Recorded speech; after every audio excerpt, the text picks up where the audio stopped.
வணக்கம். வியூவர்ஸ்க்கு இன்னைக்கு ஒரு சிறப்பு செய்தி. எல்லாருமே நல்ல நேரம் பார்க்குறீங்க இல்லையா? பஞ்சாங்கத்தை பார்க்கறதுலாம் நல்ல நேரம் பார்க்கக்கூடாது. அது எந்த அளவுக்கு உண்மைன்னு எனக்கு தெரியாது. எங்கள் முன்னோர்கள் சொன்னது, இது சித்தர்கள் சொன்னது, எங்கே கண்டுபிடிக்க முடியாது, நம்ம முன்னோர்கள் சொல்லி வச்சது. இந்த ஃபார்முலாவில் நீங்கள் நல்ல நேரம் பார்த்தீங்க அப்படின்னா, எனக்கு தெரிஞ்சு ஒரு 4 ஜென்ரேஷன் 5 ஜென்ரேஷன் அதில் ட்ராவல் பண்ணிட்டு இருக்காங்க. வெற்றி மேல் வெற்றி குமிச்சிட்டு இருக்காங்க. அப்போ ஒவ்வொரு நாளுக்கும் ஒரு நட்சத்திரம் இருக்கு. அந்த நட்சத்திரத்தை ஃபில்அப் பண்ணிங்க. இன்னைக்கு என்ன நட்சத்திரம்னு பாருங்க. இந்த நட்சத்திரத்துல இருந்து நட்சத்திரத்தை கணக்கெடுக்கணும்.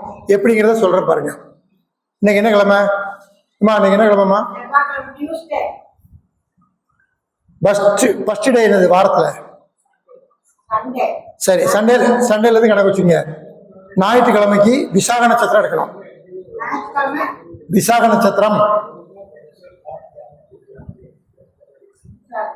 ஞாயிற்றுக்கிழமை விசாக நட்சத்திரம் எடுக்கணும். இன்னைக்கு என்ன நட்சத்திரம்னு பாருங்க. இன்னைக்கு என்ன நட்சத்திரமா? இப்ப உத்தரம். விசாகத்துக்கு உத்தரம் எத்தனை நட்சத்திரம்? 24ல எத்தனை 7 போகுது? 21 எடுத்துருங்க. மிச்சம் எத்தனை இருக்கு? எத்தனை 7 போகுது? அதுல மிச்சம் எத்தனை இருக்கு? 3 வந்தா நல்ல நாள் கிடையாது. 4, 5, 6 வந்தா நல்ல நாள்.